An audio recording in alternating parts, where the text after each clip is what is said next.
이번에는 글로벌 특파원 리포트 시간입니다. 미국 현지의 생생한 분위기 정인철 특파원과 알아보겠습니다.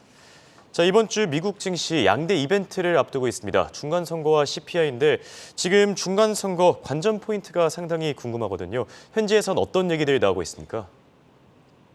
네, 중간선거는 크게 두 가지 의미가 있을 겁니다. 첫째는 의회 권력을 누가 차지하냐겠죠. 어느 당이 상하원 다수당이 돼서 조 바이든 행정부가 추진하는 일을 뒷받침하느냐 아니면 반대하느냐 차이가 날 거고요.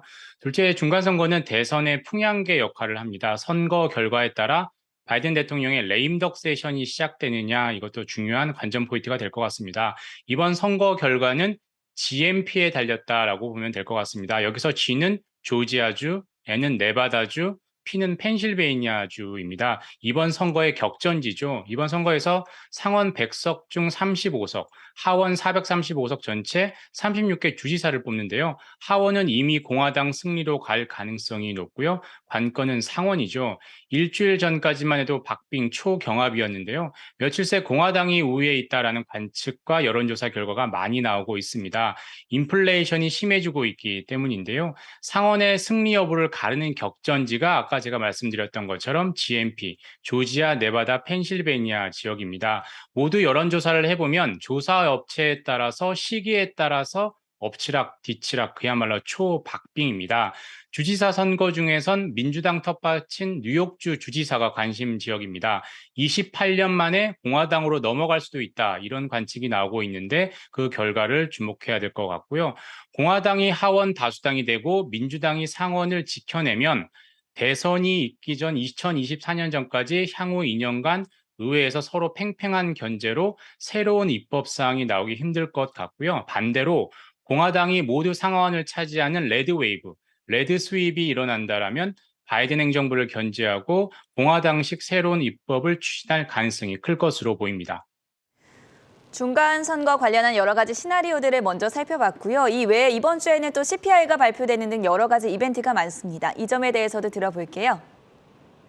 네, 이번 주도 말씀하신 것처럼 CPI도 있고요. 북한 핵 7차 실험 가능성도 있죠. 미국 중간 선거 전에 북한의 7차 핵 실험이 있을까요? 미국 시간으로 7일이나 8일 오전에 만약에 없다라고 한다면 15일에 예정된 G20 정상회의 전후로 그 시기가 좀 전망이 좀 바뀔 것 같고요. 그리고 관심사항은 말씀하신 것처럼 CPI 인플레이션입니다. 미국 동부 시간 10일 오전 8시 30분에 CPI가 나옵니다. 서머타임이 해제됐기 때문에 한국 시간으론 10일 밤 10시 30분이죠. 12월에 75bp를 올리느냐, 50bp를 올리느냐, 최종 금리가 5%를 넘느냐, 결국 인플레이 CPI 수치에 달렸을 것 같습니다. CPI는 확 떨어질 가능성, 기미를 보이지 않고 있습니다. 월스트리트저널 패널 집계로는 10월 CPI가 1년 전보다 7.9% 오를 것으로 예상이 되고 있습니다. 전달이 8.2% 상승이었으니까 8% 아래로 떨어지면 그래도 안도할 수 있을 텐데요. 이보다 적중률이 높았던 클리블랜드 연방은행의 인플레이션 나우 캐스팅 집계로는 10월 CPI가 8.09% 상승했을 것으로 추정이 되고 있습니다. 거의 안 떨어질 거라는 얘기죠. 근원 CPI도 월스트리트저널 집계로는 전년 대비 6.5% 올라서 전달에 6.6%에서 상승률이 조금이라도 낮아졌을 것으로 전망이 됐는데요. 인플레 나우 캐스팅 예측으로는 6.58%로 6.6%였던 전달과 거의 비슷할 것으로 나와 있습니다.